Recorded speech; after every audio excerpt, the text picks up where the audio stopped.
नमस्कार बच्चों का आशीर्वाद। नवी कक्षा के बच्चों, पिछले कक्षा में हम गाने वाली चिड़ियों के पाठ में चित्र के बारे में दिखाई गया बच्चों, और उद्देश्य के बारे में दिखाई गया। उद्देश्य में क्या कहा है बच्चों, देखिए కిసాన్ అంటే ఇక్కడ గానే వాలి చిడియా యొక్క పాఠం యొక్క ఉద్దేశం ఏం తెలియజేసినారంటే, ఫస్ట్ అంటే రైతుల గురించి తెలియజేశారు. రైతులను మనం ఏమంటాము, అన్నదాత అని అంటాము. రైతులను ఏమంటాము, అన్నదాత అంటాము. వాళ్ళను మనం ఎంతో పూర్వకంగా, ఎంతో ప్రేమపూర్వకంగా, స్నేహంగా, ఎంతో బాధ్యతగా మనము కర్తవ్యాలను స్వీకరించాలి. వాళ్ళని ఎంతో ప్రేమగా చూసుకోవాలి, వాళ్ళను సహాయం చేయాలి, వాళ్ళకు తగినంత సహాయం కూడా మనము చేయాలి. వాళ్ళు ఉన్నందువల్లనే మనకు తినే ఆహారాలు మనకు దొరుకుతున్నాయి. మనకు బియ్యం కానివ్వండి, ఆకుకూరలు కానివ్వండి, పప్పు దినుసులు ఏవైనా కానీ మనకు వాళ్ళు పండించడం ద్వారానే మనకు అవి ఆహారం లాగా అందుతున్నాయి.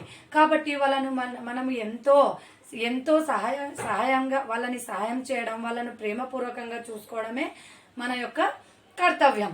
ఇంకా ఏమన్నారు, పశు సంరక్షణ కూడా, అంటే పశువులను కూడా మనము రక్షించుకోవాలి, వాళ్ళ యొక్క బాధ్యతగా చూసుకోవడమే మన యొక్క ధర్మము అనే వాటినే గానే వాలి చిడియా పాఠం యొక్క ఉద్దేశాన్ని తెలియజేశారు.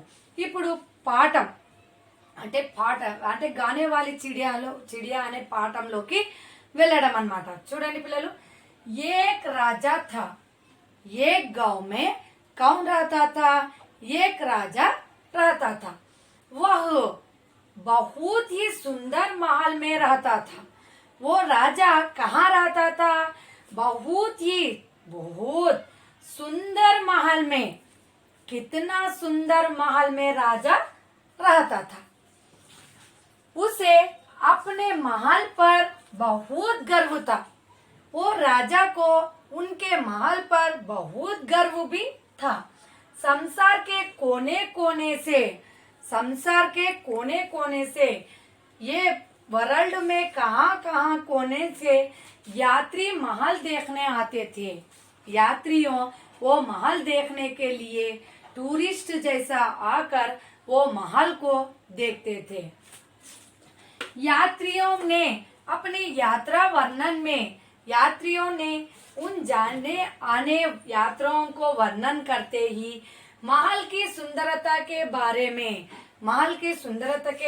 में भी कई बातें लिखी थी। यात्रियों क्या करते थे, देखने जाने के यात्रियों को देखकर वो यात्रा में रहने का एक महल के सुंदरता के बारे में भी बातचीत करके लिखे जाते थे। उन्होंने ये गाने वाली चिड़िया के बारे में भी लिखा था। वो लिखने के यात्रियों, वो महल में रहने वाले यात्रियों, लिखने वालों भी, कवियों भी रहते थे। उन्होंने लिखने वाले भी ये गाने वाली चिड़िया के बारे में भी लिखा था। यह चिड़िया महल के पास, यह चिड़िया कहाँ रहती थी, महल के करीब में रहती थी, जंगल में रहती थी। कहाँ रहती थी, महल के करीब में रहने जंगल में ये चिड़िया रहती थी, और बहुत मधुर स्वर में गाती थी। वो चिड़िया कैसा गाती थी, मधुर स्वर में गाती थी। मधुर के स्वर में वो चिड़िया गाना भी गाती थी। చూడండి, एक राजा था, ఒక రాజు ఉండేవాడు. వాహు అక్కడ బహుత్ హీ, ఎంతో అందంగా, సుందర్ ఎంతో అందమైన, మహల్ మే రహతా థా, ఎంతో అందమైన మహల్లో ఉండేవాడు, భవనంలో ఉండేవాడు. ఉసే అప్నే మహల్ పర్ బహుత్ గర్వ థా. తన యొక్క బంగ్లాను చూసుకొని కూడా చాలా గర్వంగా ఉండేవాడు. సంసార్ కే కోనే సే, ప్రపంచంలో ఉండే నలుమూలలో నుంచి యాత్రి మహల్ దేఖ్నే ఆతే థే. యాత్రియులందరూ కూడా ఆ మహల్ని చూడడానికి వచ్చేవాళ్ళు.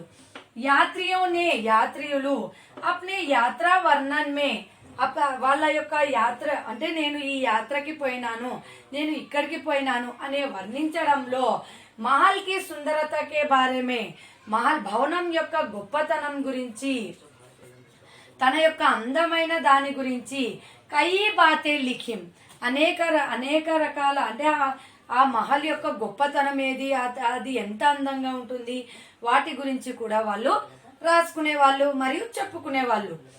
ఉన్హోనే వాళ్ళు కూడా ఏక్ గానే వాली చిడియా ఒక పాట పాడే పక్షి యొక్క కే బారే మే ఆ పక్షి యొక్క దాని గురించి బి లిఖా థా అంటే అక్కడ ఉండే పాట పాడే ఒక పక్షి గురించి కూడా వాళ్ళు రాసుకునే వాళ్ళు. యహ్ ఇక్కడ చిడియా మహల్ కే పాస్ చిడియా పక్షి భవన అంటే పక్షి మహల్ దగ్గర వాళ్ళే జంగల్ మే రాతీ థీ మహల్ కి దగ్గరలో ఉండే ఒక అడవిలో ఆ పాట పాడే పక్షి ఉండేదన్నమాట. और बहुत మధుర్ స్వర్ మే గాతి థీ ఎంతో మధురమైన వాయిస్ తో ఆ పాట అది పాడుతూ ఉండేది. ఇది మొదటి భాగం.